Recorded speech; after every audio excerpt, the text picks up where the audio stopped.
Estamos ao vivo. Maravilha. Boa noite, senhores. Boa noite, pessoal que está aí. Gente, boa noite. Como é que estão? Tudo bem? Tudo certo. Bora lá, pessoal. Como podemos, estamos. Oi? Pessoal, para quem está entrando agora, essa aqui é a 27ª live desde que a quarentena começou. A Carnaval está organizando e produzindo tudo de forma colaborativa. Então, vamos acompanhar a programação, curtam as redes do projeto. E daqui a pouco, às 9 horas, às 21 horas, tem bate-papo com Gustavo Mate e Marcelo Labs, aqui mesmo nessa página, onde vocês vão participar desse bate-papo com o Maílson Furtado e o Marcelo Silva. É isso aí, pessoal. Dados esses recados, nós vamos começar as apresentações aqui dos Cabra Bom do Sertão. Antes de mais nada, vou começar a apresentação deles aqui, pela obra deles. Vou começar aqui com a cidade. Então, vamos lá. Maílson é escritor, ator, diretor, dramaturgo, produtor cultural e cirurgião dentista, graduado pela Universidade Federal do Ceará. Nasceu no ano de 1991 em Cariré, embora comece a sua vida pública, artística, na cidade de Varjota, onde sempre e agora residiu. Ele é autor das obras Sortimento, de 2012, Conta Conto, 2013, e Versos Pingados, em 2014, membro fundador da companhia teatral Criando Arte, em atividades desde 2016, no qual ele é diretor e ator. Ele é membro fundador do grupo literário Pescaria, editor e diagramador do jornal Pescaria, autor e editor e diagramador da antologia O Campo, e administrador do blog Improvisos, de 2009 a 2016, e também é facilitador de cursos, oficinas e palestras sobre arte, cultura, teatro e protagonismo juvenil. Maílson Furtado, a cidade. E aqui na minha mão nós temos o Homo Cactus, do nosso queridíssimo Marcelo Silva. O Marcelo Silva é natural de Chaval, Ceará, é radicado em Parnaíba. Ele é bacharel em contabilidade, curso de Direito, contabilidade na Universidade Federal do Piauí e Direito na Estadual. Ele é membro da ACML, Academia Mundial de Cultura e Literatura, autor do livro O Pescador, editora Chiado. Participou da coletânea Versania Ciarte, participou da coletânea Natal do Castelo Literário, da editora Pendragon, participou do projeto literário Enredado, da editora Vidragos, e participa do livro que homenageia o poeta Patativa da Saré, da educadora 7 de setembro. Participou da 2ª edição do jornal Correio Literário do SESC Piauí. Ele é editor do blog Chavalzada e colaborador do jornal Piauí Culturalista. E é com esses dois senhores que eu tenho a honra de bater esse papo hoje. E aí, pessoal, como é que vai a quarentena de vocês? Vai lá, Marcelo. Boa noite a todos, né? É um prazer enorme estar dialogando com Vossas Excelências, né? Das pessoas que passei a admirar o trabalho, né? Já conheci o trabalho do Alexandre e posteriormente do Maílson, e é um prazer estar aqui nesse projeto. Bem, rapaz, esse período, né, de isolamento social pegou todo mundo de surpresa. A gente vem se adaptando, vem tentando se reencontrar nesse processo, né? Então, até uma oportunidade, né, para reflexões, até mesmo para a própria produção, rever o que você já produziu e até reavaliar a tua própria produção, já que você não só teve um tempo, mas também passou a ter uma reflexão nesse seu estado que você passou a ter, que é de isolamento social. Então, você vindo numa correria de horários e datas, de repente você se sente obrigado a estar em um isolamento social, pessoal. Então, é um momento muito de reflexão, eu acredito.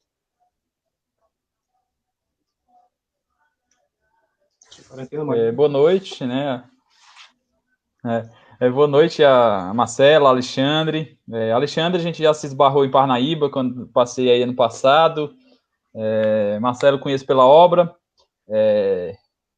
E é uma alegria estar aqui, gratidão ao Ítalo, né? E parabéns por esse projeto tão massa, tão fundamental nesse período que o Carnaval já tinha um projeto bem legal antes, e agora, nesses momentos difíceis dessa nossa vida, vem trazer essa oportunidade com vários bate-papos maravilhosos sobre literatura aqui, para a gente repensar nesses dias.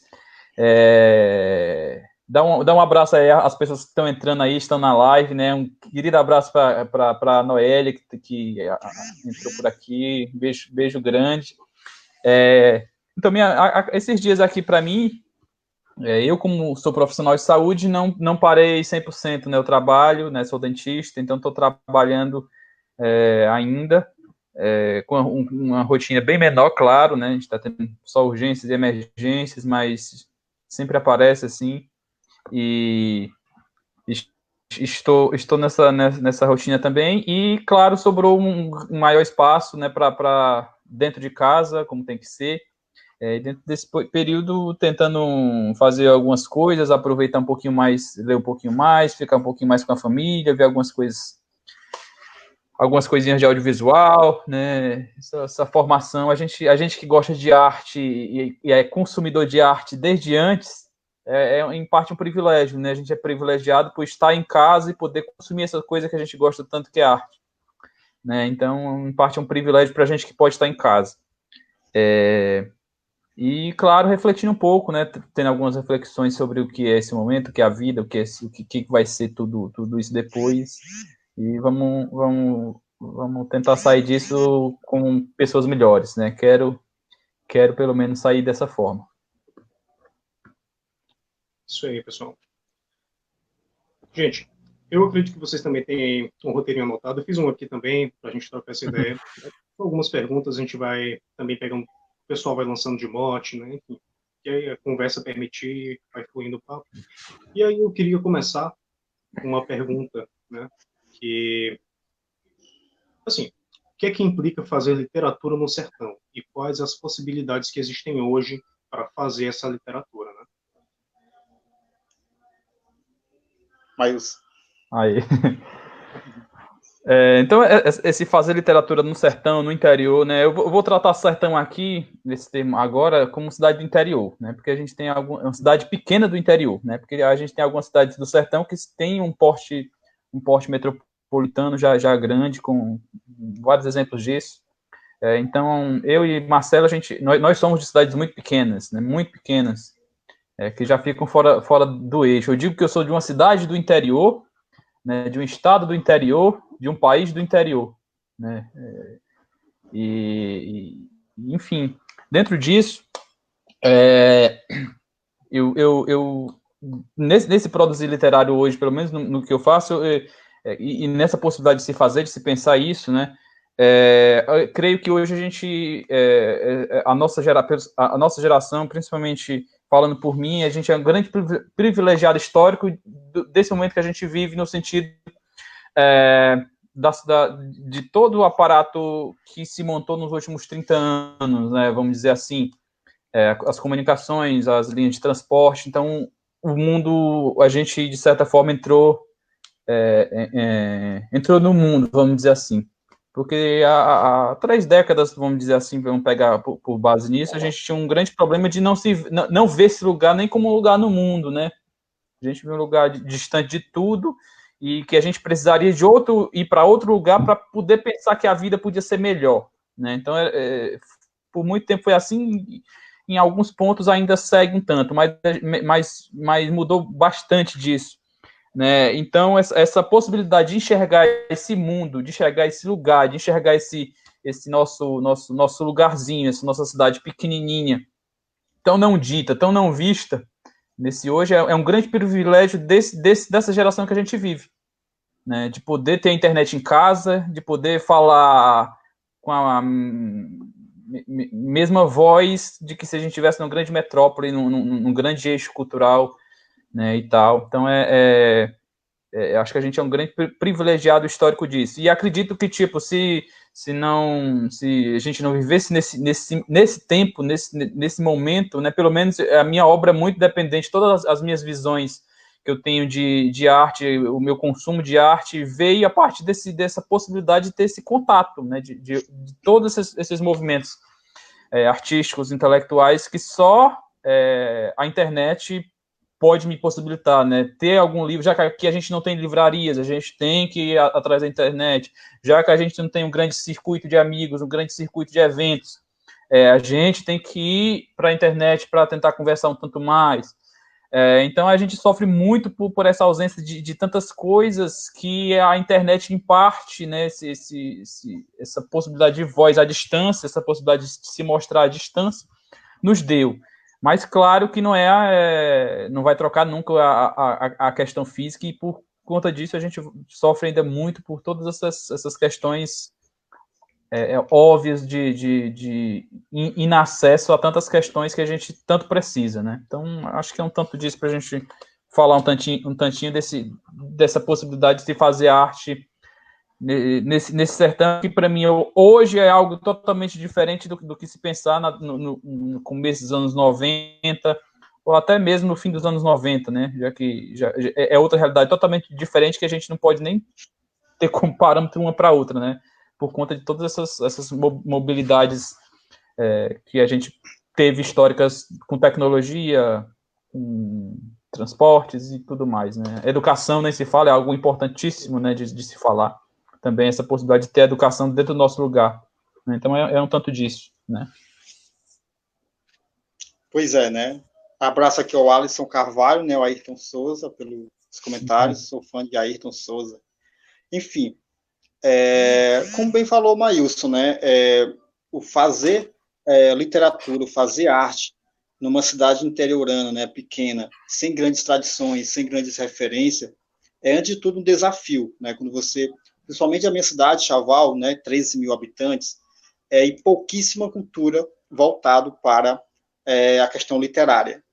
Então, quando você se propõe a ser um dos primeiros autores a produzir, então gera vários debates, né? O debate de alguns que valorizam alguém que faz diferente, mas também gera o debate negativo de alguém que aponta e diz que isso não é nada, que isso não vai dar em nada, que isso é besteira, por exemplo. Então, é complicado, né? E eu ainda mais, porque eu vim da zona rural, então eu vim da zona rural da cidade interiorana, né? Então, a minha comunidade, ela tinha 10 casas, né? 10 casas, né? Então, isso aí é só família. Então, tinha a casa do meu pai, a casa da minha avó, a casa dos meus tios e uma escola, né? E eu estudei até a 4ª série nessa escola, tanto é que a minha 4ª série só tinha eu, né, de aluno na 4ª série, então era múltiplo, né? É uma sala só para várias séries, né?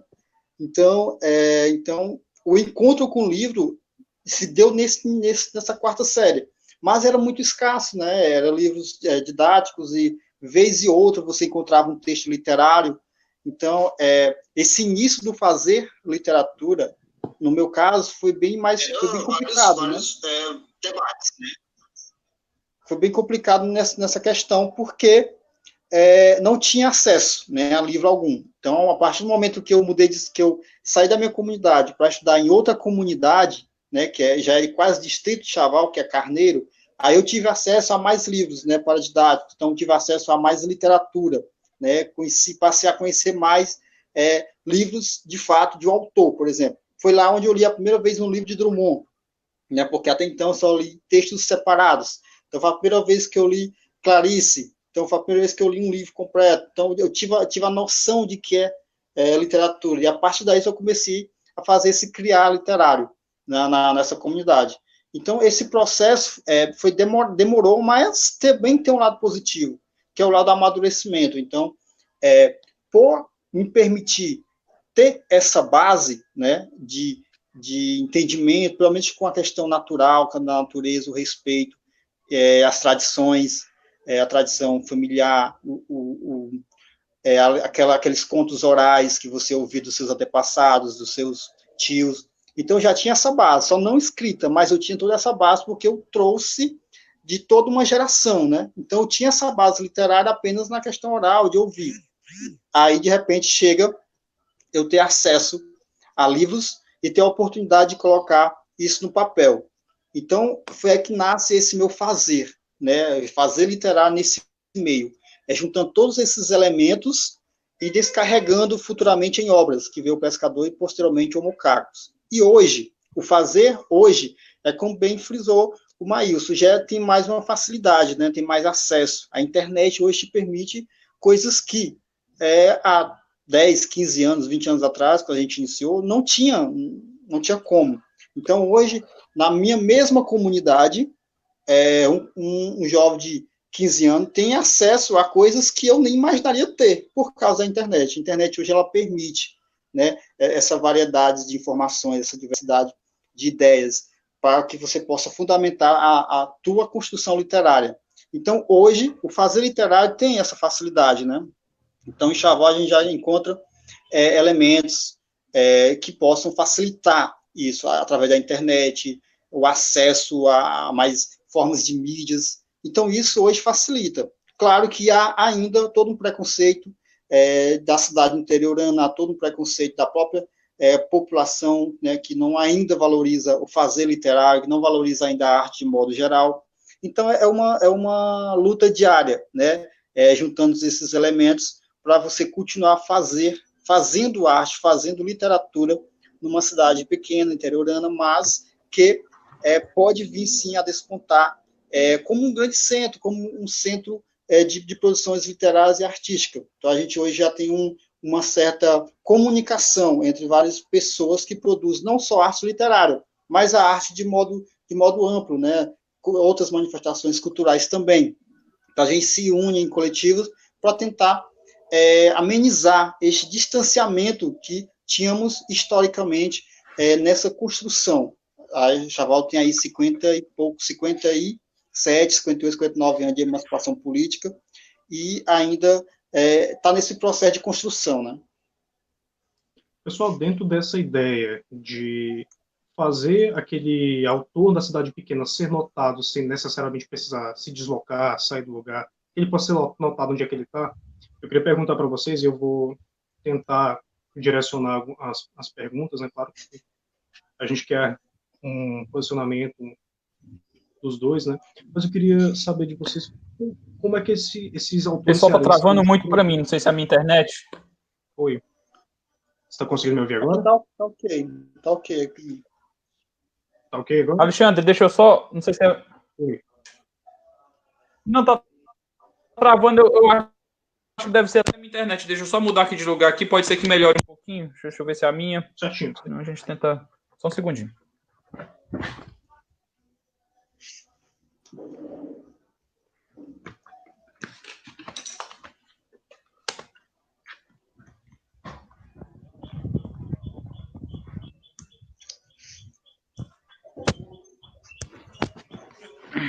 Se melhora, se é um problema meu. Ué. Vai lá, Alexandre, de novo. Desculpa aí com o teu tempo. Bem, gente, eu queria saber de vocês como é que esses autores de cidades pequenas, né, como é que eles produzem, como é que eles chegam a evidenciar as suas produções, né? Porque, assim, como o Marcelo mencionou, a internet vem para facilitar N coisas em N aspectos, né? Mas dentro dessa realidade, como é que vinha acontecendo, como é que está se desenrolando esse processo? Eu queria começar com o Maílson, se possível, e depois o Tichelo. Pronto.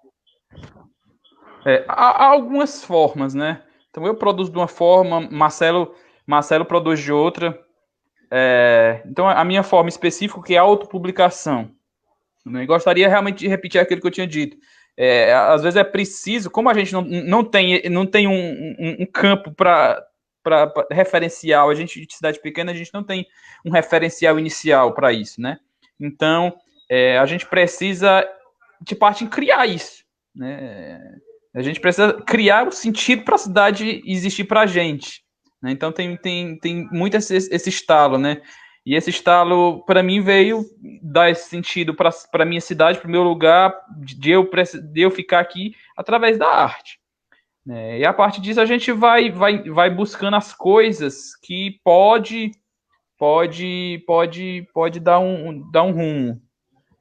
Então, eu sou muito influenciado, contando a historinha básica aqui, eu sou muito influenciado pelo punk, né? Fui muito influenciado nos meus primeiros anos de adolescência pelo punk.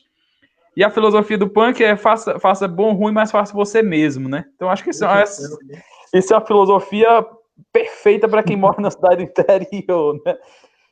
E eu fui assim, né? Fui fazendo isso. Faça bem ou mal, mais fácil.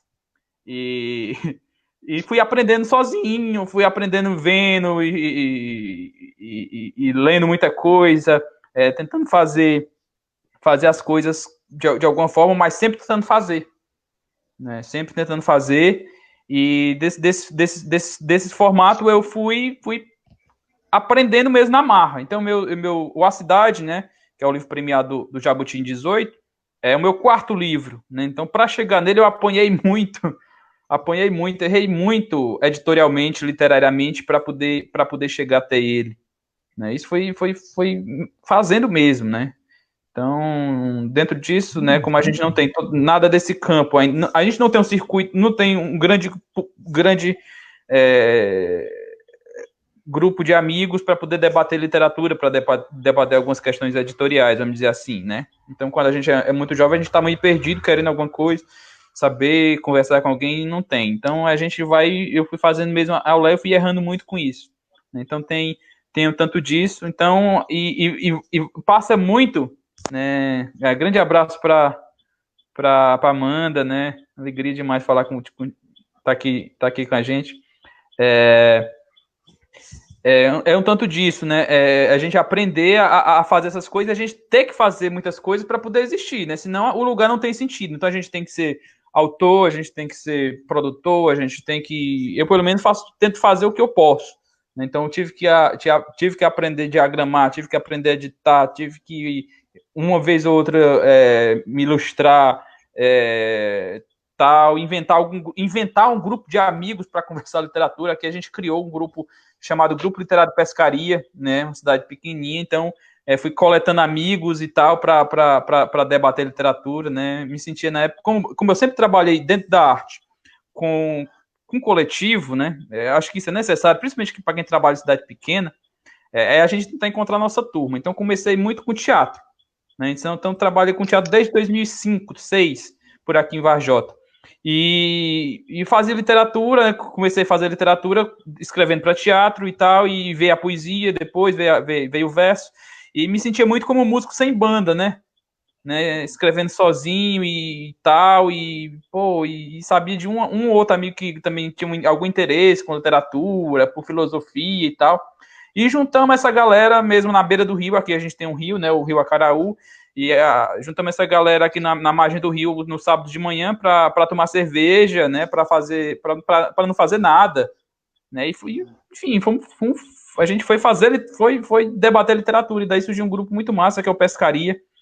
E a gente passou uns 3 anos se reunindo todo sábado, né? Então foi muito importante, foi uma escola para mim nisso, né? A gente tentar se inventar a partir disso. Então, quem está no interior, quem está na cidade do interior, a gente tem muito que se inventar, né? Buscar esses motivos para que a vida ali tenha sentido, né?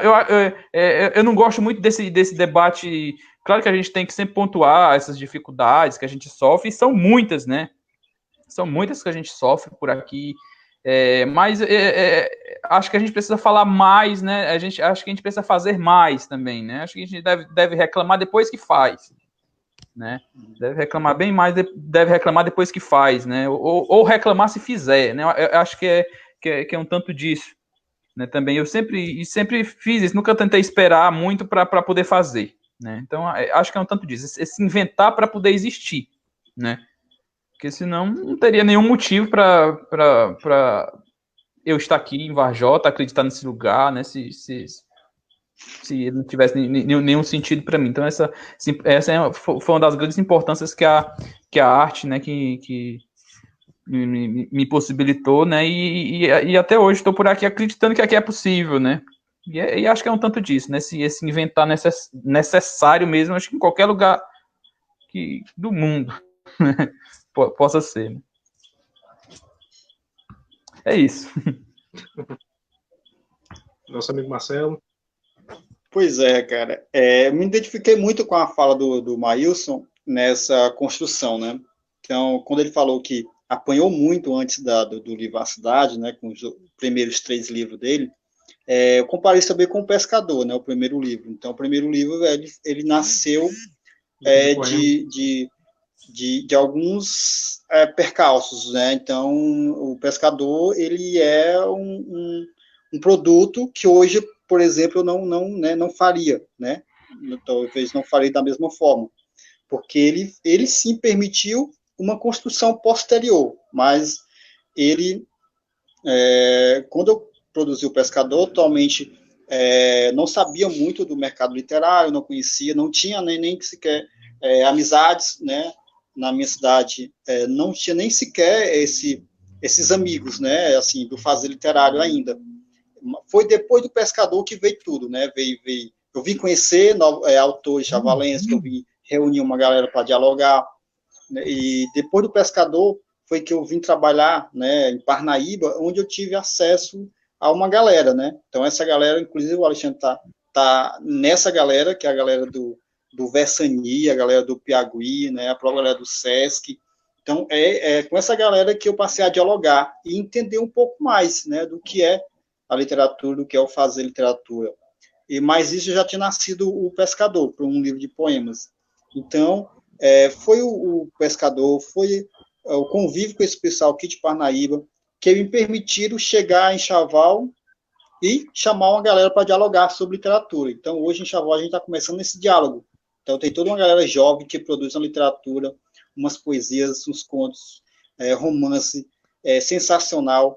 Então, a previsão que a gente que tenhamos aí grandes trabalhos futuramente. Mas tudo deu início depois do primeiro livro publicado, né? Então, até não sabia, né, nem nada de editoração, não sabia diagramação, essas questões mais técnicas. Eu vim aprender depois alguma coisa. Já o Homo cactus já veio uma coisa mais madura, né? Em processo ainda, mas algo mais maduro, né? Já tinha uma construção antes, diferente do Pescador, que veio primeiro o livro, depois uma construção de ideias, de amigos, de cenários, mas é isso. E foi em Parnaíba que eu conheci um pessoal que me deu grande apoio, de incentivos. Então, essa troca com o pessoal de Parnaíba, né, Cláudio Arlinha, Alexandre César, o Ítalo, Camila Sesc, o Jalaiane. Então, uma galera muito boa, Carlos Ponte. Citar nomes aqui é esquecer da maioria, então não vou citar nomes.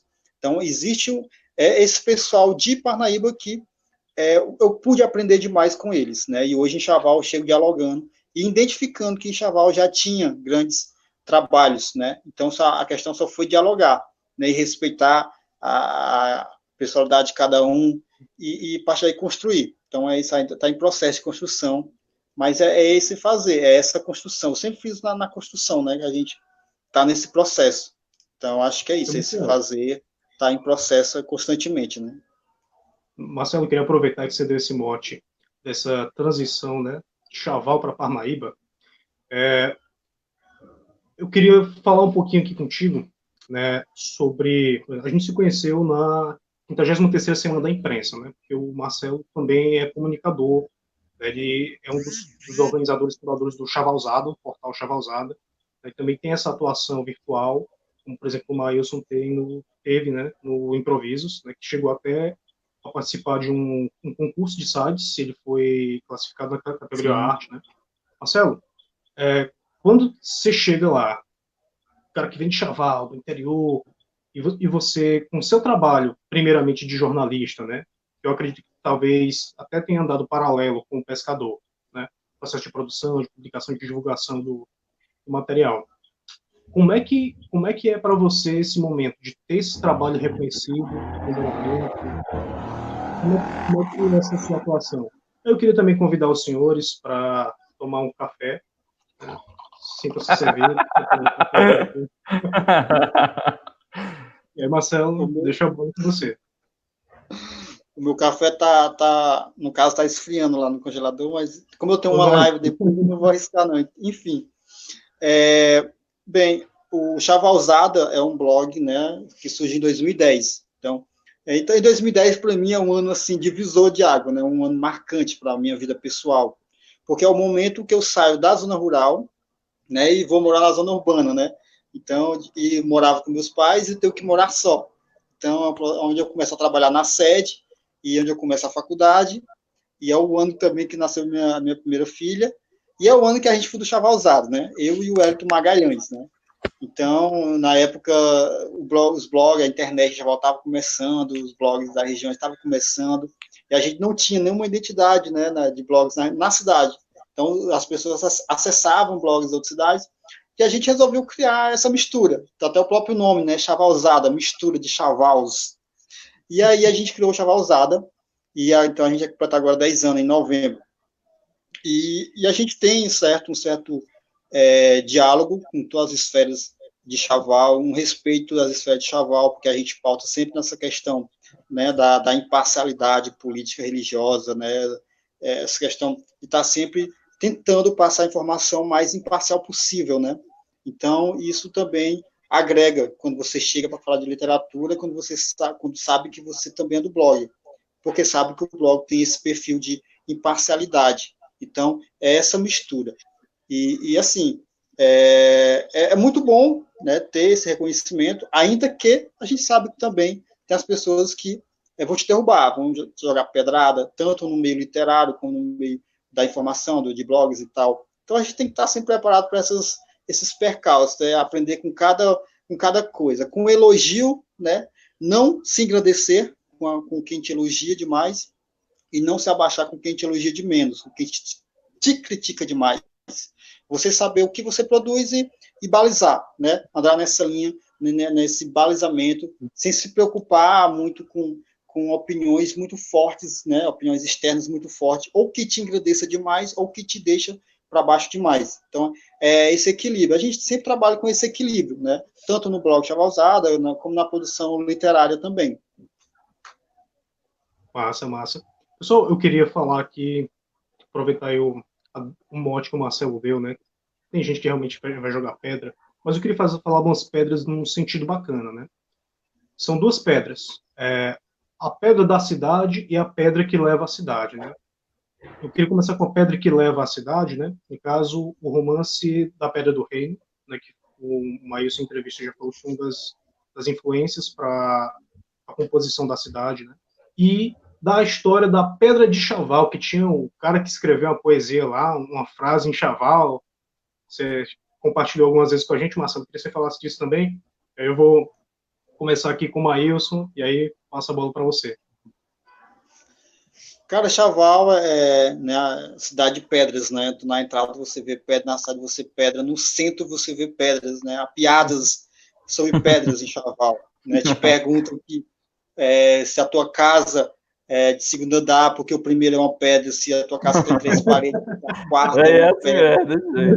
Então a gente acaba se adaptando, né, a essas brincadeiras. E assim, antes, né, de eu morar em Chaval e conhecer o curso da literatura de Chaval, tinha um autor, né, que tem até um livro dele aqui, está nos arquivos, Washington Telles, que inclusive faleceu, né, nos deixou recentemente, e é um cara que tinha muito para acrescentar, né? Já tem um trabalho vasto, mas teria muito mais ainda. Então, ele produzia seus textos e escrevia, né? E pintava em paredes, né? Pedras de Chaval. Então, acho que daí meu primeiro contato que eu tive com a literatura chavalense foi em paredes, né? Em pedra, que o Washington fazia. Então, o Washington ia lá e escrevia as poesias deles e eu gravei o nome do cara, o Washington Telles. Um dia eu vou conhecer ele, depois eu conheci em outros eventos. E a gente ficou muito amigo, e a gente estava até com um projeto junto aqui para esse ano, mas infelizmente ele foi chamado antes, né, para realizar outros projetos, né, em outras dimensões, com algo superior à nossa razão. Enfim, tem uma pergunta interessante aqui para o Maílson, cara, eu quero que ele responda. É uma pergunta sobre o que aconteceu depois do Jabuti. Também estou curioso. Gente, fala. Foi uma pergunta deixa eu ver. Tem algo, acho que tem algumas do Jabuti aí, né? Como é a vida após o Jabuti? Só pergunta. Do Thiago, né? Da primeira. Como é a vida após o Jabuti? Pronto. Eu vou falar essa questão, essa história, né, da Pedra do Reino é bem massa, né? Eu gosto muito dela. Ariano talvez não me influa esteticamente, nem no meu trabalho de poesia, nem no meu trabalho de teatro, né? Eu gosto muito mais da visão política de Ariano, talvez, do que seu trabalho artístico, né? E esse trabalho do Ariano é muito massa. Pronto, a Amanda tá colocando esses poemas da Malamage, né? Que é uma revista massa demais que ela coordena, junto com o Nuno, com a galera da Pesada. E E é interessante porque, assim, eu comecei a fazer, na época, uma pesquisa muito grande sobre algumas coisas genealógicas minhas, pesquisa pessoal mesmo, né, sobre o lugar, sobre esse lugar aqui que eu vivo, que é muito novo historicamente, é um lugar da segunda metade do século XX, né, é uma cidade da década de 60 para cá, né, e por conta disso não tem um alicerçar histórico firme, como a maioria das grandes cidades do interior, de todas as cidades interioranas, né? Sempre tem aquela história vinda lá do século XVIII, não sei o quê. Então o Varjota ainda sofre um tanto com essa ausência de referências históricas, né? Até com essas coisas meio positivistas, né? Que tem, de grandes vultos. Então o Varjota não tem nada disso. E por conta disso, falta um alicerçar, assim, de agregação com a cidade, às vezes em parte. E eu sofria muito com isso. E fui pesquisar isso, uma pesquisa pessoal mesmo, né, de genealogia, essas coisas mais burocráticas e tal, que só dizia respeito a mim, né? Não interessaria mais ninguém, né, assim, né? E dentro dessa pesquisa genealógica que eu fiz, fui começando a catar coisas que eram de interesse um pouco mais coletivo, a região, a formação do lugar passou para a região, e essa região foi crescendo, passou a estado, passou a país, passou a mundo. Eu fui fazendo essa ligação, né, e montei essa coisa, esse interligar, que a priori não tinha uma expectativa de para livro, né? Essa coisa, essa pesquisa na época, eu só queria ter histórias mesmo até para mim, né? Conversar com esses meus amigos do pescaria, na mesa de bar, ter conversa para dizer. E Filipão entrou aí. Felipe é do pescaria e um poeta daqui da gente aqui de Varjota também. Então, grande parceiro, e esse ano vai estar lançando um livro. Show. Então, é um tanto disso. E eu tinha toda essa coleção de informações comigo e tive uma experiência muito legal com o Ariano, né? Porque eu li o Romance da Pedra do Reino em dezembro de 2015 e terminei esse livro e poucos dias depois a gente teve uma excursão de teatro para aquela região da Paraíba, da mesma região que o livro fala, né? E foi muito massa porque foi inconsciente isso, né? Eu fui para aquela região sem a menor consciência que era a mesma região que o livro tratava. E ao chegar ali, eu tomei um grande susto, né? Pô, nunca tinha ido ali, mas já conhecia aquilo. E senti um sentimento muito massa, né? Muito forte. E voltei para casa com essa vontade. Um dia eu quero escrever alguma coisa sobre aquele meu lugar e poder dar ao menos um pouquinho desse sentimento que o Ariano pôde me dar com essa obra dele. E cheguei em casa e todas aquelas informações que eu estava guardando comigo, que eu tinha pegado, tinha estudado e tal, desembocaram tudo de uma vez numa cidade, e surgiu a cidade, né? Então é um tanto dessa historinha da pedra, né? Da pedra do rei do Ariano Suassuna, né? Que é muito importante para mim. E quanto ao Jabuti, é uma coisa muito realmente um divisor de águas na minha vida em vários, tanto no aspecto artístico quanto no aspecto pessoal, né? Minha vida mudou de cabeça para baixo em questão de rotina e me deu muitas coisas legais, né? Coisas bonitas, né? Essa oportunidade é aqui que eu estou conversando com vocês, acredito que é reflexo do Jabuti, né? Todos esses momentos, então fiz um grande intercâmbio um grande intercâmbio ao longo de todo o país, falando um tantinho de poesia, né, que é uma coisa que eu amo, dizendo um pouquinho do que eu penso sobre isso. Conheci pessoas sensacionais a partir disso, e é bom ver isso, né, ter esse retorno um tanto mais osmótico, né, para o seu trabalho, né, isso infla a gente, faz a gente, e me fez acreditar um tanto daquilo que eu estava falando no início. Acreditar que esse lugar que eu estou aqui hoje é mundo, né? Acreditar que esse lugar que eu estou é importante tanto quanto qualquer outro, né? E que eu posso ficar aqui se eu quiser ir embora, posso ir também, mas enfim, tem essa oportunidade de estar aqui, nesse lugar. Então isso me provou muito isso, né? E é uma coisa que é uma das coisas mais fortes para mim pessoalmente, essa prova, né? De eu poder estar aqui, de eu poder ficar aqui. E é um tanto disso que fala um tanto de um livro que eu lancei agora esse ano, lancei agora esses meses, na verdade, que é uma dramaturgia né, que é o Tantos Nós, que vai falar justamente sobre essa questão da possibilidade de se ficar no interior, numa cidade interiorana, e acreditar nesse lugar a partir da arte, a partir do teatro, né? Então é uma bandeira política que eu tento levantar muito. Quanto à questão das editoras que se me procuraram, sim, né?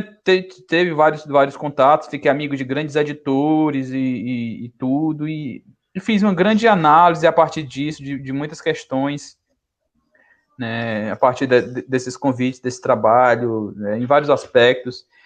E percebi uma coisa que antes era inconsciente para mim, né? Eu comecei a perceber isso, né? E trabalhando em outros trabalhos, depois da cidade, eu comecei a perceber que meu trabalho de edição influi demais no meu trabalho literário, né?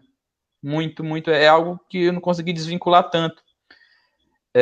Então a edição influi demais, o trabalho de diagramação influi demais no literário e vice-versa. Às vezes eu penso um poema pensando na página, um tanto disso. E eu tomei consciência disso e fui analisar essas determinadas propostas e vi que não casavam tanto com o meu trabalho artístico. Acho que seria não sei.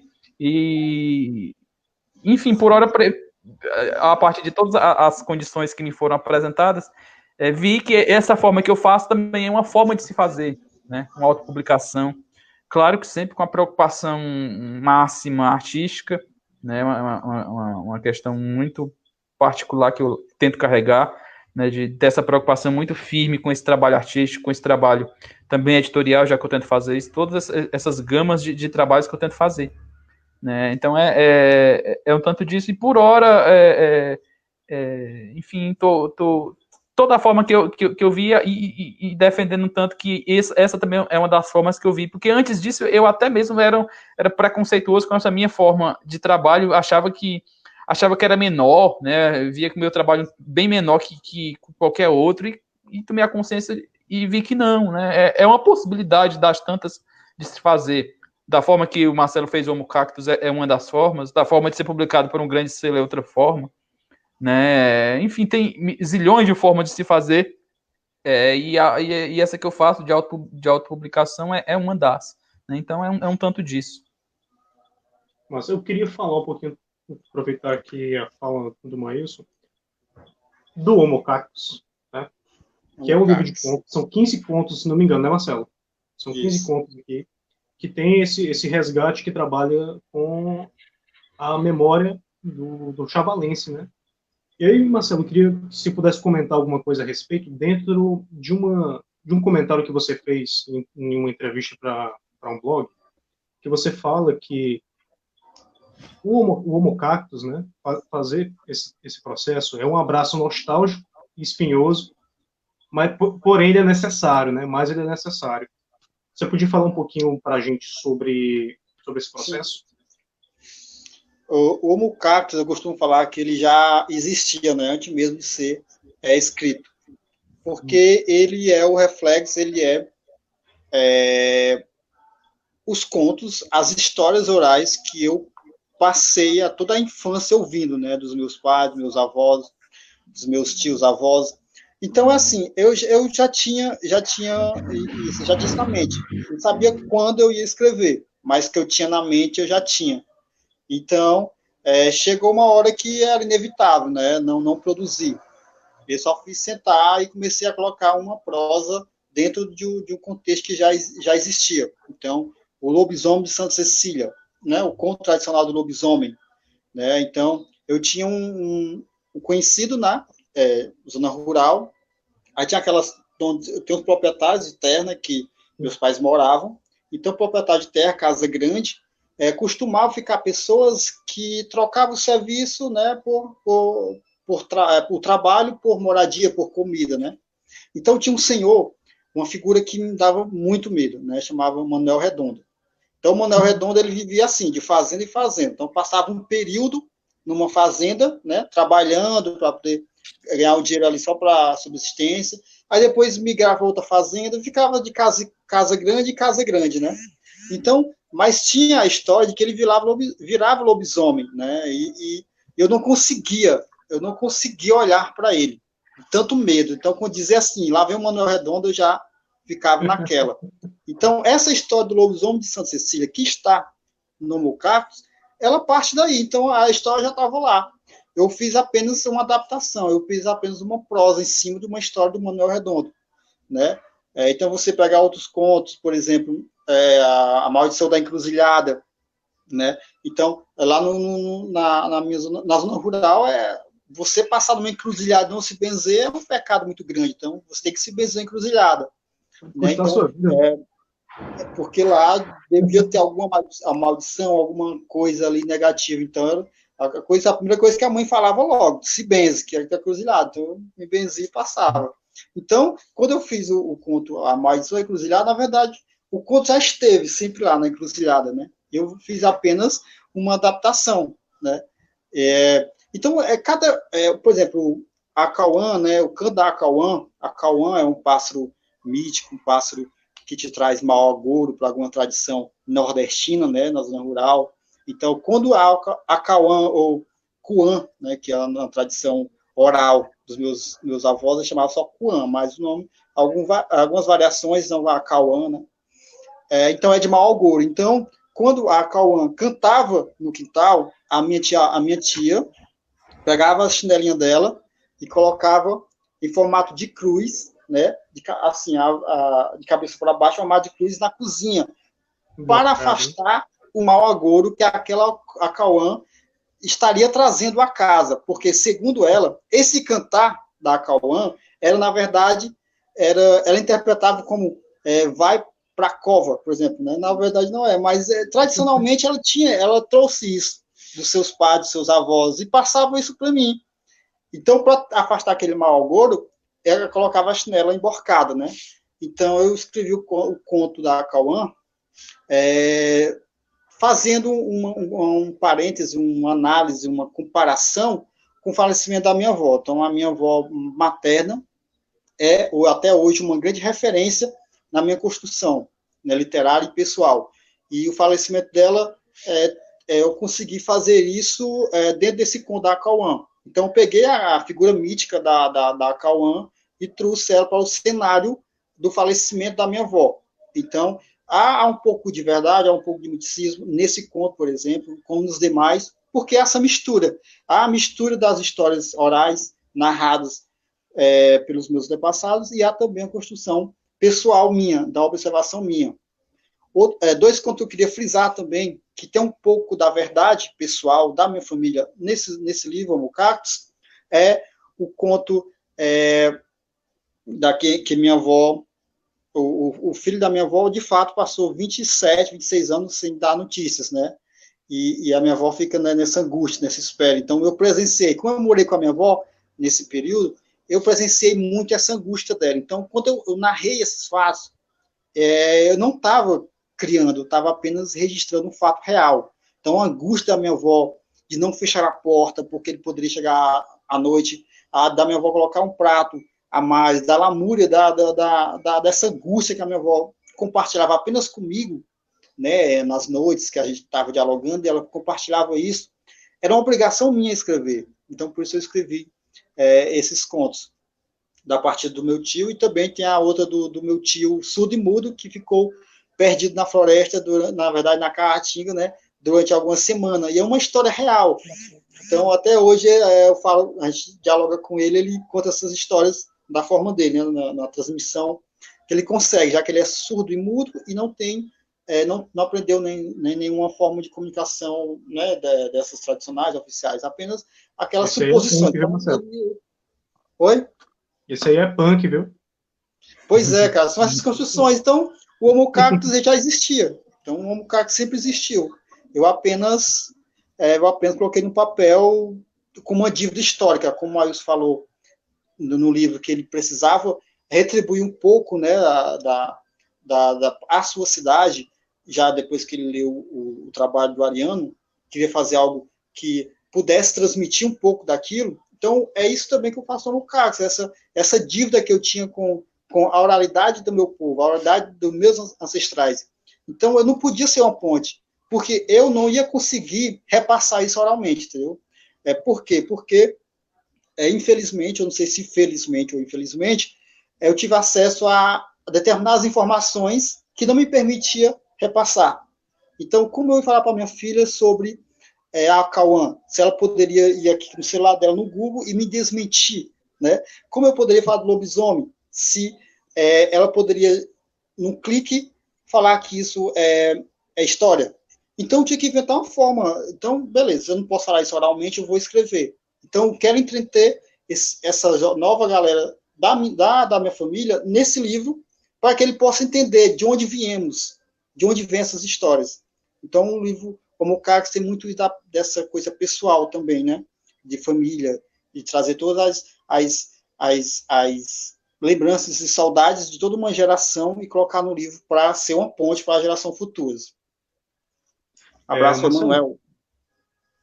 Marcelo, o Maílson também já tinha comentado, você tinha comentado mais cedo, né no bate-papo, sobre essa questão do livro ocupar vários espaços, ser usado de várias formas. Eu queria que você pudesse falar um pouquinho sobre isso, que, por exemplo, o Homo Cactus já virou trabalho acadêmico, né? Tem trabalho acadêmico feito sobre o Homo Cactus, né? Eu queria que você pudesse falar um pouquinho sobre esses espaços que a obra também pode ocupar, né? E o Maílson também sobre os espaços que a cidade ocupa, né?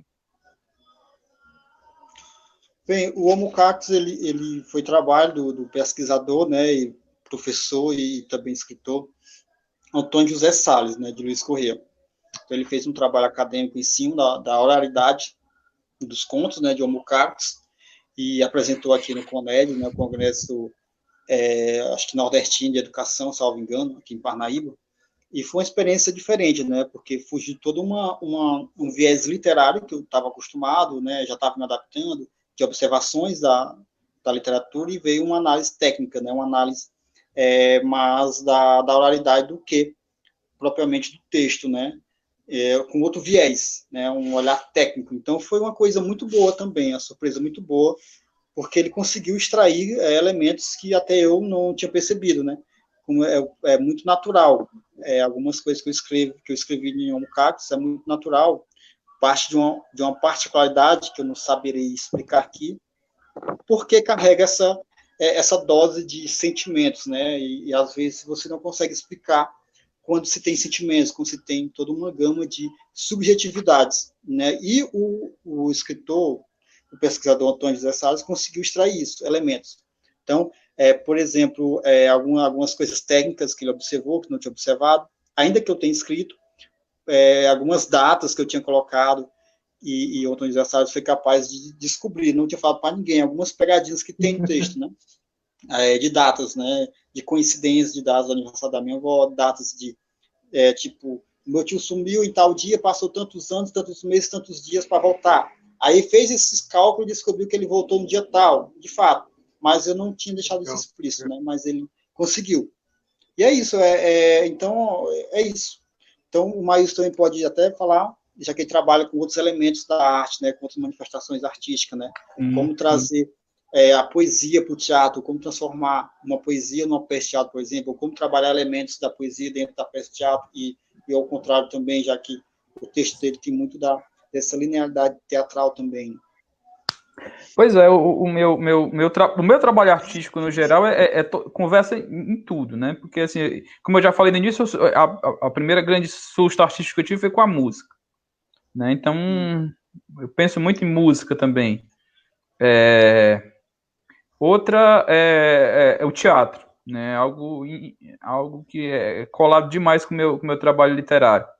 E até entra no trabalho literário com a dramaturgia também. E outro que eu descobri um tanto mais recente, que é a arte visual, né? Então eu sempre tento fazer esse conversar muito, fazer esse interlink muito, muito forte entre o que eu posso fazer, né? Colocar a palavra, não é à toa que quando eu vou nos meus do A Cidade em Diante, quando eu comecei a produzir do A Cidade em Diante, que foi esse processo mais consciente, desse trabalho um tanto mais consciente da produção literária, eu tive muito essa preocupação cênica, né? Tem uma história do A Cidade que hoje eu carrego para todas as outras obras que eu produzo, que é fazer o quê? levar essas peças, levar esses textos para a sala de ensaio, né? Colocar esse texto, mesmo em poesia, mesmo em verso, que aparentemente não tem esse peso dramatúrgico, para o que eu chamo de colocar em carne viva. Eu gosto muito desse termo, né? Colocar a palavra em carne viva, né? Então a cidade passou por isso, né? A cidade ele passou por esse processo, né? Na época, em 2016, a cidade foi escrita em 2015, fim de 2015. E em 2016 a gente estava já um processo já de abstinência sem trabalho novo para o grupo de teatro. E galera, eu escrevi um negócio doido ali. Será que queria trazer para você, para a gente ver se dá para rolar, né? Porque a gente fica meio agoniado de tentar fazer alguma coisa e não sair nada e tentava fazer. E eu levei esse texto para a sala de ensaio, né? E passamos 3 meses futricando para cima e para baixo com esse texto. E assim, por grupo, teatralmente, foi uma tragédia, né? Porque não rendeu em nada assim pro grupo, a gente ficou sem espetáculo do mesmo jeito.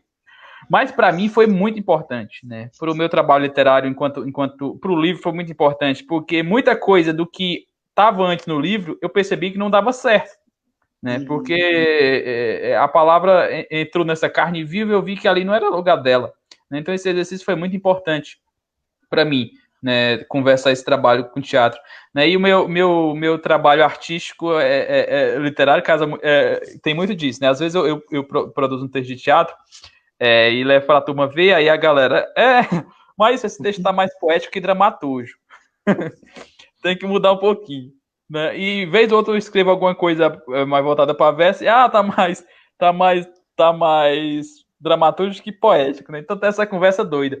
E no meu mais recente trabalho em poesia, que é o Passeio pelas Ruas de Mim, tem toda uma pegada mais voltada para o visual, né? Aquele livro eu pensei de início uma exposição, né? Aí como eu não tenho nenhuma habilidade com essa coisa de curadoria de exposição visual, aí eu vi que não ia dar para fazer um negócio bonito, não ia dar para fazer um negócio esteticamente apresentável, e em exposição artística que eu fui, e eram trabalhos todos voltados com a palavra, né? Era a palavra voltada para a arte visual. E trouxe isso para todo o meu livro, né? Não é à toa que eu chamo até esse passeio, meu mais recente livro em poesia, de um álbum, de um livro galeria, né? Ele é também de uma galeria, antes disso. E é isso. E nos meus trabalhos que estão vindo depois, tem toda essa conversa. Um que eu queria, estava planejado para lançar agora em julho, mas depois de tudo que está acontecendo, não sei se vai rolar, acho que não, que é o Ele, né?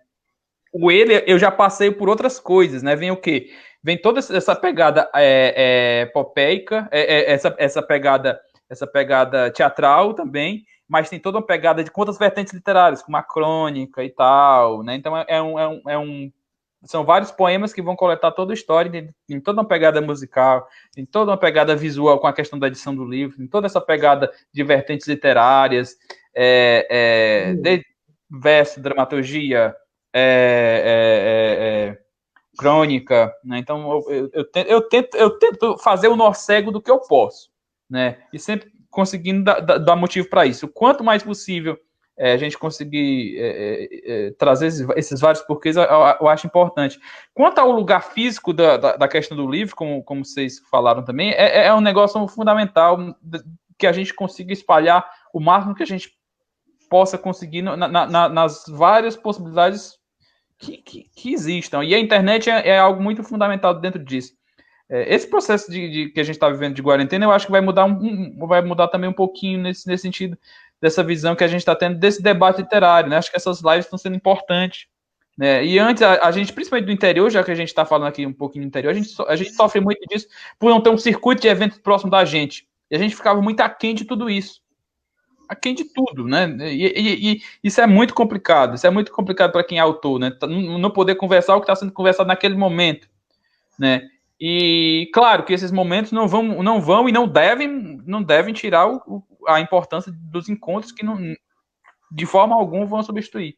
Mas em grande parte acho que esses debates virtuais devem continuar em parte, né? Acho que eles estão mostrando uma importância muito bacana, né, para muita gente, né, para muita gente que não tem essa oportunidade de ir a outros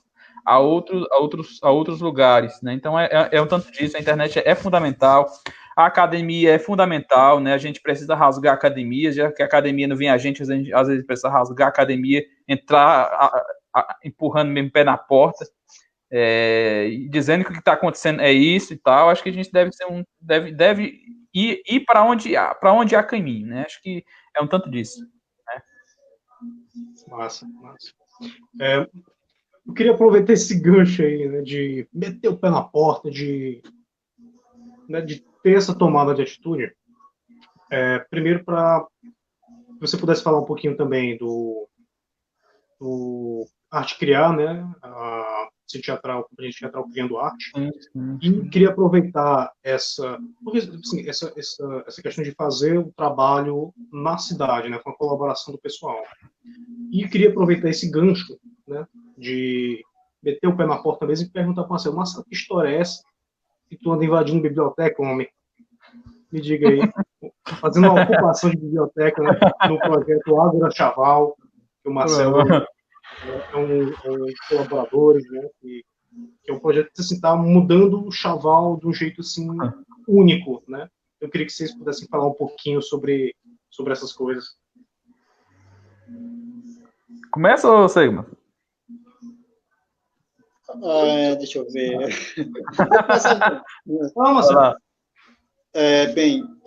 Então, o coletivo Ágora Chaval, ele nasceu dessa necessidade, né, de repente, a gente identificou que era preciso fazer algo, né, para o Chaval. A gente sabia que existia pessoas que tinham pensamentos parecidos. O que faltava era reunir essa galera para fazer algo para o Chaval, em todas as suas vertentes. Então, a gente já dialogava com a Neice, né, Sotero, que o Maílson conheceu. Inclusive, eu conheci o Maílson através da Neice, né, da Neice, que é Sotero de Sobral. Vice-versa também. Inclusive, eu conheci o Maílson no Pescaria. A Neice falando do Pescaria, ela mencionou o Maílson, acho que legal. Né, quando ela teve acesso. Enfim, eu e Neice já tínhamos esse diálogo. Então, a gente encontrou o Wellington Magalhães, que também tinha esse diálogo, a gente encontrou a Mariana, que tinha esse diálogo, a gente encontrou a Maria de Lourdes, que tinha esse diálogo, a gente encontrou o Neto, que tinha esse diálogo, encontrou o Victor, que tinha esse diálogo. E, a partir daí, a gente começou a agregar. Então, quem você conhece mais que quer cooperar, que quer fazer algo por Chaval? Então, a gente foi juntando uma galera. Então, hoje a gente já tem um grupo bastante amplo e variado, né, de pessoas, de ideias que estão fazendo algo por Chaval, sem qualquer pretensões, ainda que somos taxados de que a gente é apenas um grupo de aproveitadores, né, sempre vai existir isso, né, então a gente não é diferente, né, então a gente é taxado por algumas pessoas que não fazem disso, então a pessoa que não faz, ela sempre vai achar uma forma de criticar quem faz, mas a gente está consciente desse nosso trabalho. E, então, dentre as várias ações que o coletivo faz na cidade, em âmbito cultural, social, ecológico, né, a gente dialogou com o secretário de Educação do município, com o próprio prefeito, a prefeitura de Chaval, uma forma de reavitalizar a biblioteca municipal que estava caindo, né, literalmente caindo, devido às chuvas, à má conservação dos livros e dentre outras coisas. E a gente procurou o diálogo, né? Procurou o diálogo para tentar resolver. Até que a gente resolveu pôr a mão na massa mesmo. Então a gente disse, sábado, dia tal, a gente vai estar na biblioteca municipal fazendo alguma coisa. Então veio a resposta imediata do poder, né? Responsável, cedeu a chave, a gente entrou lá, dialogou com outras entidades, como, por exemplo, o pessoal, educadores, dialogou com o próprio todas as pessoas que estavam interessadas em nos ajudar. Então, a gente procurou esse diálogo com a galera e fomos para esse dia. Então, a gente ajeitou, organizou, limpou. Enfim, a gente se fez presente, né, dentro da biblioteca. Então, a partir desse movimento, onde pessoas que vêm da sociedade se colocando no meio público, né, fazendo algo que deveria ser do poder público, já que é constituído para tal, então houve uma resposta imediata. Então, o poder público passou a nos auxiliar e fazer a sua parte. Então, hoje a biblioteca é totalmente reformada, precisa de alguns detalhes, e a gente já está fazendo algumas ações dentro da biblioteca, algumas ações do coletivo. Então, a gente dialoga muito com o secretário, está sempre cedendo esse espaço, e é um local onde a gente está dialogando muito hoje, né? E a gente pretende continuar nesse diálogo. Mas foi uma coisa meio diferente, né? Meio louca de você ir realmente para a biblioteca e querer fazer alguma coisa lá, porque a situação estava muito triste, tanto da parte física do prédio, como da parte física dos livros.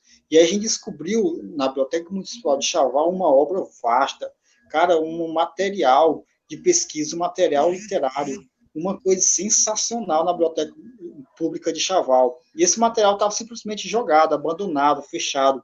E o nosso objetivo é exatamente isso, é dar vida, né? É dar movimento à biblioteca. E a partir disso a gente está começando esse diálogo. Claro, sempre tentando o diálogo. Nunca chegar a bater de frente ou propor algo contraditório, né, com os poderes constituídos que são, de fato, responsáveis pelo fazer. Né? A gente está sempre procurando esse diálogo. Então, daí nasceu uma das ações do coletivo Água Chaval, no município de Chaval. A gente tem vários projetos aí para fazer no município, mas isso é possível se houver, de fato, essa união, tanto dos membros do coletivo, como também dos poderes, das associações, da sociedade. Então, uma troca muito grande para poder fazer. Massa, Marcelo. O Alexandre saiu aqui, não sei se tem algum probleminha técnico com ele. Então, complementando a pergunta que ele tinha feito sobre a casa, né, eu acompanho já esse trabalho de vocês também aí pelas redes sociais, né, e é algo muito parecido aqui no sentido de existência que a gente tem aqui em Varjota. E é um trabalho de mais de 10 anos, né, de 15 anos, na verdade. A gente, quando pensou em fazer arte aqui, a gente não tinha sequer um público educado, em parte, para curtir isso, né, para acompanhar isso. A gente, em parte, teve um primeiro processo. Isso foi em parte, muito bonito, em parte para a gente, porque a gente... foi um processo consciente até, né? A gente, em 2006 até 2009, a gente teve um projeto de, talvez, de criação de público, educação de público aqui na cidade. Então, a gente não tinha nenhum espaço cultural, assim, específico para apresentações, e montávamos os nossos e improvisávamos como podia, né? Em patamar de escola, em calçada de rua, o que podia fazer, mas fazendo. Então, apresentamos em todos os lugares possíveis que a cidade tinha, que sequer chegamos a ter perguntas do tipo... Alexandre voltou. Chegamos a ter perguntas do tipo... o que é teatro? Chegamos a ter isso, né? Quando chegávamos para pedir esse espaço para apresentar. Chegávamos a ter perguntas desse tipo, né? Para ter a noção desse espaço. Para ter a noção de toda a situação. Então, foi um processo, nesse período, de educação, a priori. E de 2010 em diante, a gente começou a ter um processo um pouco mais consciente no trabalho artístico, de fazer um tanto que você fez aí com o teu trabalho literário, fazer essa pesquisa um pouco mais histórica, ligar coisas, dar uma identidade um pouco mais firme para o nosso trabalho artístico. E daí foi muito legal, porque muitas pessoas que foram criadas pela gente na arte, a partir do grupo, começaram a se descolar do grupo, né, por vários motivos aqui, que não tem necessidade de falar, né, mas essas pessoas foram saindo do grupo e foram montando seus grupos, né, então chegou o momento em Varjota, né. Hoje a gente tem 3 grupos de teatro firmes, né? Chegou a ter um momento que a gente tinha 5, uma cidade interiorana, entendeu? E cada grupo com a sua linha de pesquisa, né? Tinha um trabalho mais voltado para a escola, tinha um trabalho mais voltado para o infantil, tinha um trabalho um pouco mais voltado para um teatro um pouquinho mais, a gente diz, profissional, algo do tipo assim, né? Um trabalho mais estético, mais filosófico, mais desse tipo e tal. Então tinha toda essa gama. Então, a gente foi montando, articulando, foi um processo a longo prazo, né, que aconteceu. E em 2013 a gente conseguiu, em parte, a gente conseguiu nem a prefeitura tinha um espaço cultural, né? Sequer alugado. Em 2013 a gente conseguiu isso, né?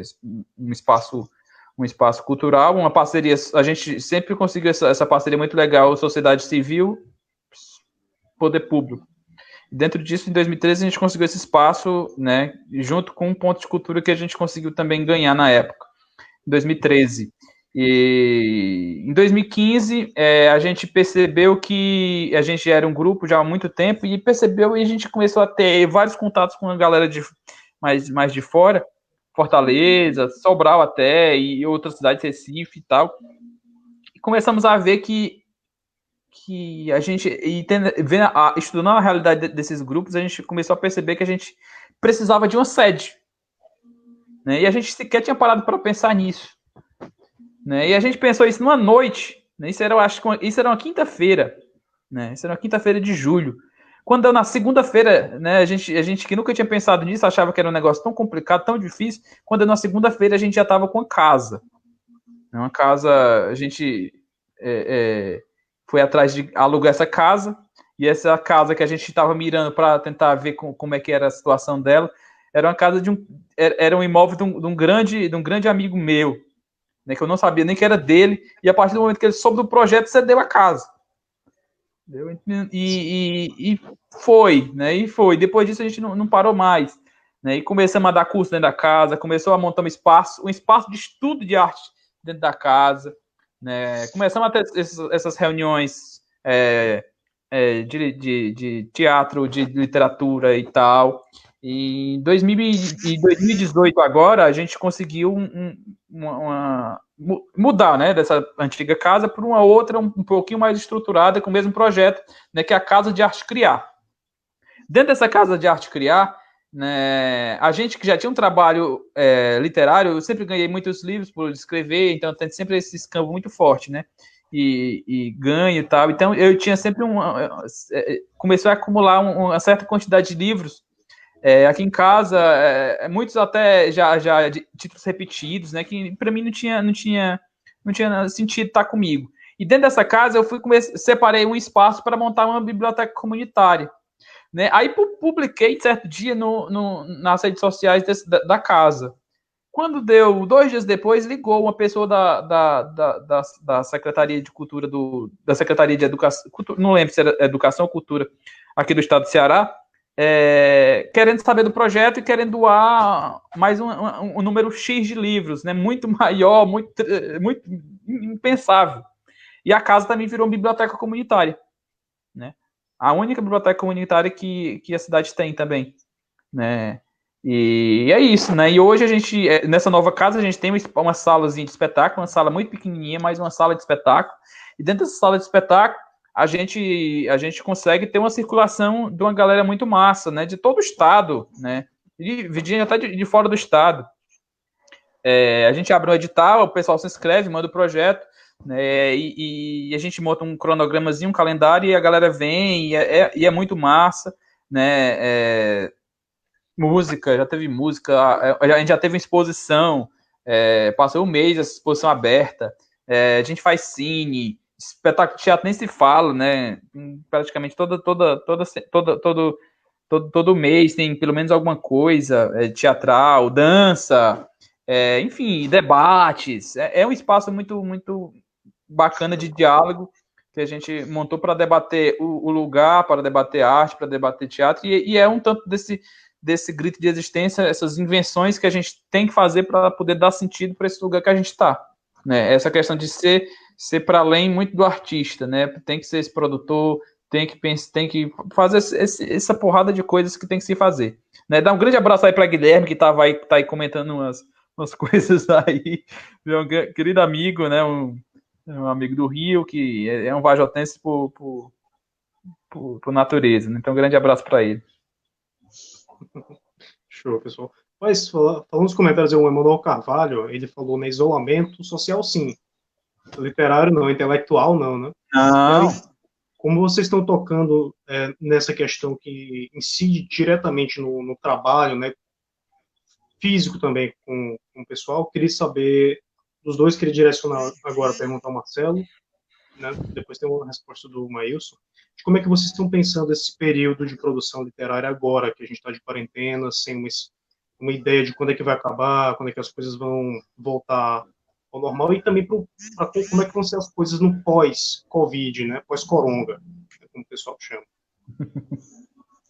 Pois é, a gente tem se adaptar, né, a essas novas condições, né, e nessa condição de isolamento social na qual a gente se encontra, a gente está promovendo os trabalhos como esse, né, de lives, né, a gente está com um rolê cultural, que é dialogando com autores de Chaval, alguma temática que interesse, né, então a gente já dialogou com Valéria Carneiro, que trabalha com artes visuais, né, já dialogamos com o Neto Damasceno, que é um cantor também local, e até hoje, né, depois dessa live, a gente vai dialogar com uma psicóloga, né, a doutora Beatriz Azevedo, que é da cidade vizinha, né, ela mora em Barroquinha, que é vizinha a Chaval, e a gente precisa muito dessa questão também psicológica, desse apoio, né, então a gente vem dar esse auxílio, a gente vai dialogar com ela a respeito de como devemos comportar, né, nesse período de isolamento social, né, quais os cuidados que a gente deve ter com a nossa saúde mental também, que é necessário, né,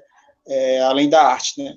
Então, a gente está fazendo esses rolês culturais através do Instagram, né, o nosso trabalho do coletivo na questão virtual é mais forte no Instagram, ainda que a gente tenha também o Facebook, né, mas a gente vai ter também esse trabalho no Instagram de conversa e diálogo, inclusive hoje. Então, e depois, a posterior, a gente tem retomar, né, nossas atividades culturais e sociais e ecológicas em Chaval. Então, a gente tem vários projetos que a gente tinha programado para esses dias, né, mas a gente acabou adiando. Então, a gente tem festejo, né, tão tradicional em cidades interioranas, né, o Vajota deve ter festejo de cidade, né, também. Aí a gente tem o festejo de Santo Antônio, mês de junho, né, então a gente tem um trabalho para realizar nesse período, a gente está tentando fazer alguma atividade cultural. Então, a gente tem o festejo de Nossa Senhora de Lourdes, que é em novembro. Então, duas datas que a gente tem sempre trabalhando alguma coisa cultural, porque é a época que a cidade tem muitas visitas e tal. Então, nesse período, a gente já está pensando, né, se vai dar para realizar agora em junho, devido a esse período de quarentena, de isolamento social, mas sempre, quando a gente tiver a oportunidade de estar nas ruas trabalhando, dialogando com a sociedade, fazendo alguma coisa cultural, social, ecológica, literária, qualquer forma de movimentação para o bem de Chaval, a gente vai estar fazendo, né? E claro, a gente vai ter que respeitar esse nosso momento que todo mundo está passando. Mas, a posteriori, certamente, estaremos de volta com esses trabalhos que a gente vem realizando durante quase 2 anos. Né? Quanto a essa rotina, bem, eu não sei o que vai ser depois, né? Então, tenho sérias dúvidas quanto a isso. Sei que a gente tá, pelo menos não deveria sair o mesmo, né? Acho que deveria sair melhor, né? Acho que é uma oportunidade muito importante para a gente repensar muitas coisas e estou tentando fazer isso, né? Pessoalmente falando. Então, antes da quarentena, eu tinha... Depois do Jabuti, algumas pessoas falando desse pós-Jabuti. Esse pós-Jabuti mudou minha vida no sentido de estar viajando muito. E antes disso, eu tinha um circuito montado e tal, né, que foi cancelado, várias apresentações em alguns lugares, e foi cancelado, né, por todos os motivos já conhecidos. E não sei o que vai ser depois, se esse circuito vai voltar, né, como é que vai ser todo esse problema econômico que vai ser, se há a possibilidade disso, né, e, enfim, vejo que vendo esse momento que a gente está vivendo, acho que vai ter, acho que um trabalho artístico, um movimento artístico, uma produção artística voltada para esse momento que a gente está vivendo. Eu acho que vai ter isso. Já está tendo, inclusive, né? Sim. Acho que principalmente no audiovisual, né? Vai ter muita produção a partir disso, né? Desse repensado, apresentar esse tempo. E também acho que vai trazer muitas reflexões para uma modificação do pensar para o escrever futuro, né? Acho que vai ter a gente não vai ter uma mudança a longo prazo também dentro disso, e talvez aí que eu tente me enquadre dentro do meu processo artístico, né? Ver essas consequências, né, vai acontecendo algumas coisas para essa produção a longo prazo. Mas um tanto disso, muita dúvida, né, para todos os lados, a gente não sabe direito o que vai ser, o que não vai ser, né. Surgiu uma matéria que eu queria comentar, surgiu uma matéria essa semana, acho que saiu na Folha, né, que agora depois do coronavírus a gente vai, o trabalho, o papel do escritor vai ser muito pior.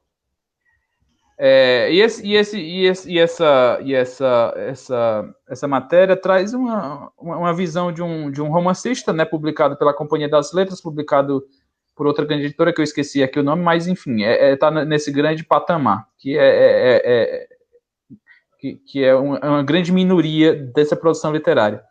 Né, vendo para o campo que eu atuo, que é o campo independente, né, que sofre muito mais do que todos os pontos que ele cita nessa matéria, nessa questão de falta de mercado, de falta de quebra de livrarias e tal. Então, a gente que é independente, a gente já sofre tudo isso e mais um pouco, e principalmente quem é do interior sofre tudo e mais um pouco a parte disso, de não ter um circuito, né, de eventos, né, para debater, né, porque assim, a gente que mora numa pequena cidade do interior, vi muitos comentários de pessoas, de queridos amigos de grandes metrópoles, né, que tipo, é importante fazer independente e tal, e eu tipo, publiquei 2.000 livros e consegui vender consegui vender facinho aqui porta em porta, botar o livro debaixo do braço, e vender brincando, assim, saraus e tal, foi uma experiência muito bacana, né? Mas a gente que é do interior, como é que a gente vai vender, vai ter esse circuito para poder vender? Não há esse circuito para a gente vender, né? O máximo que a gente consegue de vender é um evento pingado que acontece em um ano, talvez, é um evento anual que acontece em tal lugar, tal lugar, tal lugar. E a internet, e quando você não tem o nome para as pessoas te procurarem, né, também não vende, né? Então é muito complicado para quem é esse autor do interior, né? E mesmo assim, sendo esse autor do interior, a gente continua fazendo, né? A gente continua fazendo, nunca parou assim para estar reclamando desse bucho cheio que a gente nunca teve, né? E um tanto dessa reflexão que eu queria trazer, desse pensar esse pós-literatura de uma forma tão pessimista. Eu não vejo tão pessimista, pelo menos não para a gente que é independente, né? Eu não vejo.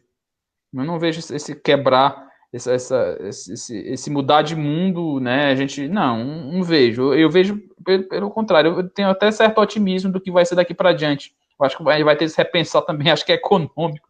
A gente já tem uma prova muito palpável disso, que o neoliberalismo está indo para os infernos. É muito gritante a diferença que o Oriente está levando em relação ao Ocidente, né? Não tem nem como se comparar, né? A diferença do que está acontecendo, né? De estrutura. Então é muito importante que aconteça esse repensar também, e aí a partir disso, nós que não estamos nesse campo neoliberal, por sermos independentes, não tem como ser neoliberal sem independente, é impossível. Então acho que a gente está num campo legal, e eu sou otimista quanto ao que tá vindo aí por diante.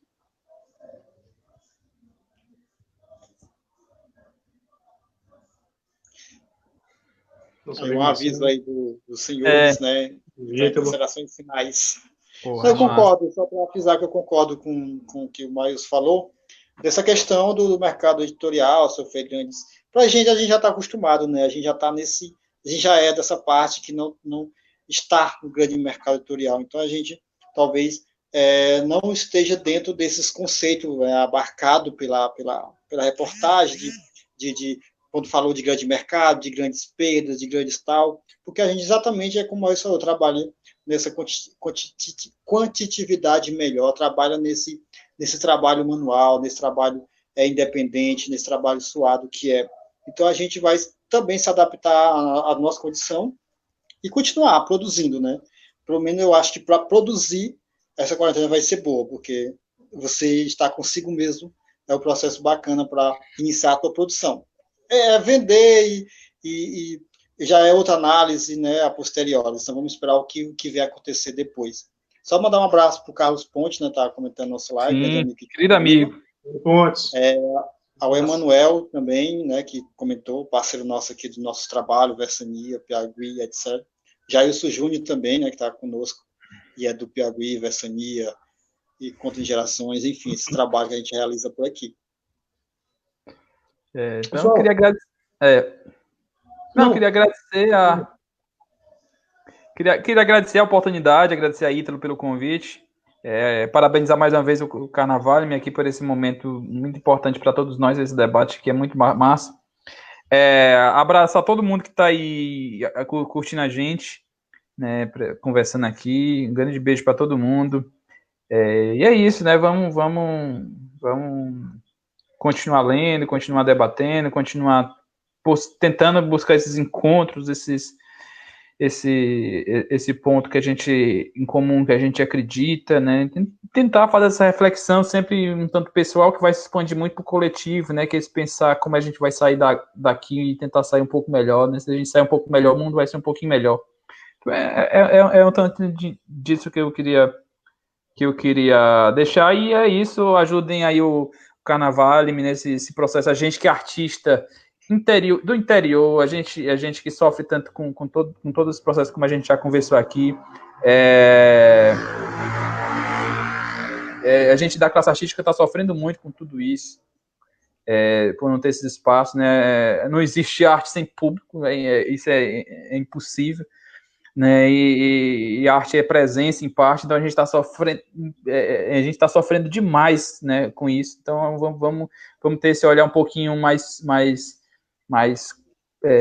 carinhoso com a arte, né, com os artistas, né? A gente que luta tanto para marcar um tanto desse lugar que a gente vive, desse mundo que a gente tenta deixar um pouco mais bonito, né, e mais possível a cada dia, né? Era isso. Gratidão a todos vocês e obrigado pelo papo, pelo aprendizado.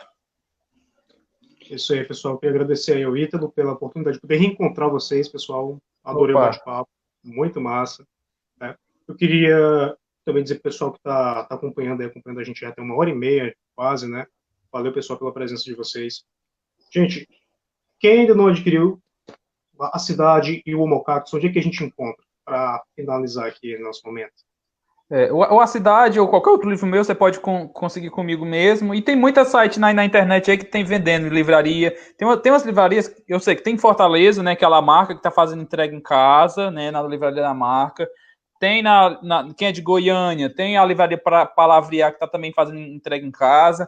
Tem na Travessa do Rio, quem se interessar também está fazendo entrega em casa. E quem não puder, né, nesse momento também é importante a gente ajudar as livrarias também nesse sentido. Então, se você puder colaborar com essas livrarias, é muito importante para os livreiros, para todo mundo, para esse mercado também. Então, tem essa possibilidade. E outra, se você não puder mesmo, né, se você não é de alguma dessas cidades, você pode colocar no Google aí na internet, na coisa, livro, A Cidade Maílson, que vai estar, tem um bocado de site aí para vender, certo? Acho que é facinho para encontrar. Mas pode encontrar comigo ou nessas livrarias que eu falei. Então é isso. Gratidão ao Ítalo, gratidão ao Carnaval, gratidão aos nossos amigos Alexandre, Maílson.